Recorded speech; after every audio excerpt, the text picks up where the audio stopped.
This is the KUSI News at 6. The San Diego Museum of Art is breaking some new ground by using technology to make art more accessible. People with disabilities can now tour the galleries through remote control and the use of robotics. In this special report, KUSI's Sasha Food tells us more about the beam. Sasha? Sandra and Alan, here's a question. When was the last time you visited a museum? Well, the man you're about to meet is taking advantage of some unusual means to explore the San Diego Museum of Art. Just turn the beam in. David Smith isn't leaving his house today, but he does have plans to visit the San Diego Museum of Art. This is actually from Uganda. The Navy veteran is in a wheelchair, paralyzed from the neck down following a motorcycle accident 20 years ago.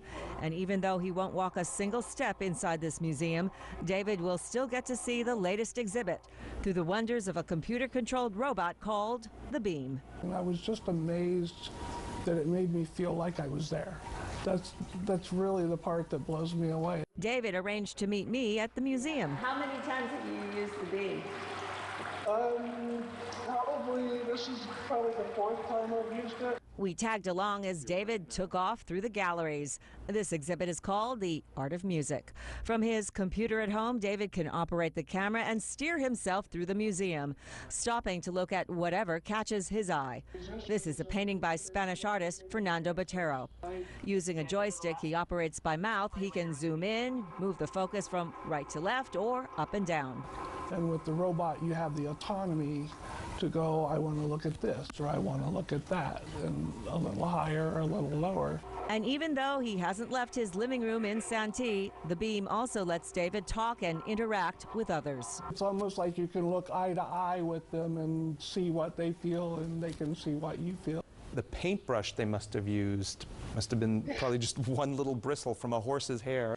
Dieter Fenkat-Froschel, the museum's chief operating officer, is a big booster of the Beam. What we've seen is when the beam drives through the galleries and the people on the beam are looking at a work of art, visitors will sort of naturally gravitate towards them and start a conversation.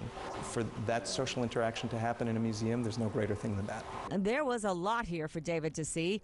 A harpsichord made into a piano, an oil painting by a European old master, works by the French artist Matisse, and a full gallery of psychedelic rock posters from the 1970s. You can take that robot to any museum. I mean, it could just as well be, in Washington, D.C. or somewhere in Europe. It's often been said that art has the power to move us.